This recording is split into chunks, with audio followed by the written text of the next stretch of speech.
A warm welcome to your Barbados Today Evening News Update for Monday, March 29. Government will have to pay 5 times the amount it budgeted to repair and refurbish the east wing of the Parliament Buildings. Word of this today from Housings, Lands and Maintenance Minister Dr. William Duguid. He told Parliament this morning that more than $2.7 million is now needed to replace the 55-year-old air conditioning system, cabling and electrical wiring, and the camera, video and communication system. The total budget cost of the replacement of the above 3 systems is $2,746,135.31, for which a supplementary provision has been granted. Therefore, as the scope of works has increased to include the replacement of these 3 systems, then the refurbishment repair cost of the East Wing will increase from $700,000 to a total cost of $3,446,135.31. Government is offering a financial incentive for Barbadians who invest in renewable energy systems above 1 megawatt. Minister of Energy, Small Business and Entrepreneurship Carrie Simmons announced today that an accelerated investment premium will be provided on the Fair Trading Commission's determined feed-in tariffs for solar and wind generation. This program, Mr. Speaker, is proposed to incentivize the sector by promoting and encouraging local investment. This accelerated investment premium program will take the form of, first, a 25% premium for investments made in solar and wind technology systems above 1 megawatt and up to 3 megawatts. And secondly, a 20% premium for investments made in solar and wind technology systems above 3 megawatts and up to 5 megawatts. These investment premia will be applied to the prevailing tariff rates established by the Fair Trading Commission and will continue for a period of 12 months.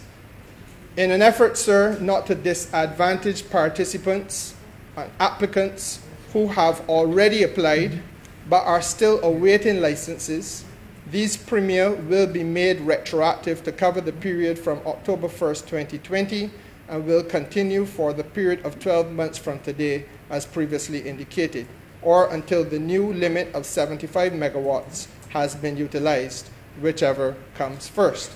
Local, regional and international tourism players today got down to business on a plan to reimagine Barbados' tourism product. At the start of a 3-day workshop, Tourism Minister Lisa Cummins said there's no better time than now, while noting that the impact of the COVID-19 pandemic had in part forced the need for change. She stressed the sector was in need of an overhaul. There's no question that in a time where 1 billion fewer tourists have been traveling globally, that there has been a loss of $1.3 trillion in total export revenues from tourism, and that over 100 million direct jobs globally are at risk, that there is a need for a reimagining of a sector. There is no question that in Barbados, which the Inter-American Development Bank, in a body of work that I consider to be seminal in this time, the Tourism Development Index, where it talks about the extreme outliers. It was a brilliantly themed paper, which I was able to spend quite a bit of time working through, reading through, and looking at the metrics behind it. That Barbados was placed at number 14 in the Latin America Caribbean region with an index rating of 39.4, accounting for 40.5% of all of our receipts, and almost 40% of total employment. There is no question, and can be no question, that there has to be a reimagining of a sector that both is so vulnerable on the one hand, is so well established on the other hand, has such direct spillover effects into the wider economy, but also is in such need of immediate and urgent transformation. For tourism, the urgency is now. Barbadians report feeling little or no effects of an early morning earthquake that occurred 130 kilometers off the island around 2:35. According to the Seismic Research Unit of the University of the West Indies, the 5.6 magnitude quake was recorded at latitude 13.92 degrees north and longitude 58.76 degrees west at a depth of 10 kilometers. Several readers on our social media platforms admitted they felt nothing, while at least 2 residents of Belle Plaine St. Andrew reported feeling the jolt. There's regional and international news after this short break.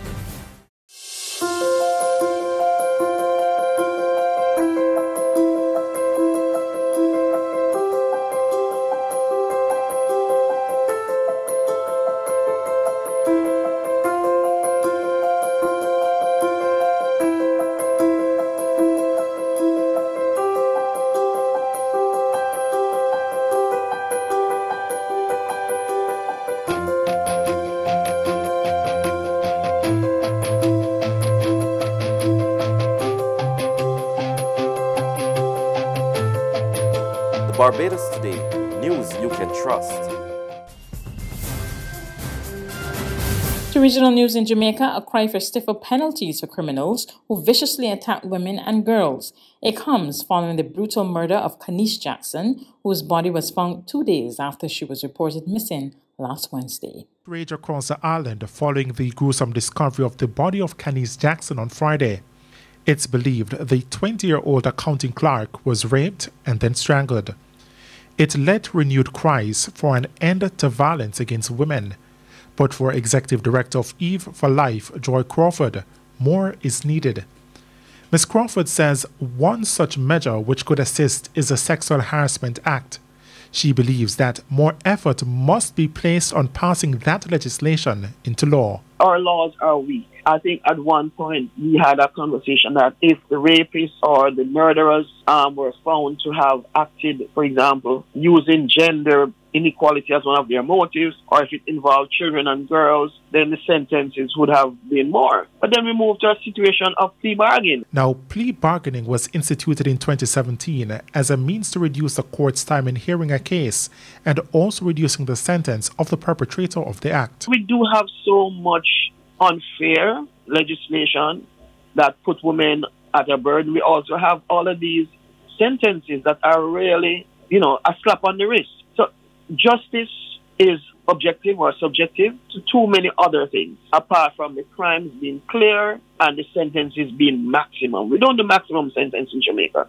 On the international scene in the U.S., the George Floyd murder trial got underway today. The prosecutor led off the hearing by telling the court that the former Minneapolis policeman Derek Chauvin betrayed his badge by grinding his knee into George Floyd's neck during a deadly arrest last May. Because you will learn that on May 25th of 2020, Mr. Derek Chauvin betrayed this badge when he used excessive and unreasonable force upon the body of Mr. George Floyd.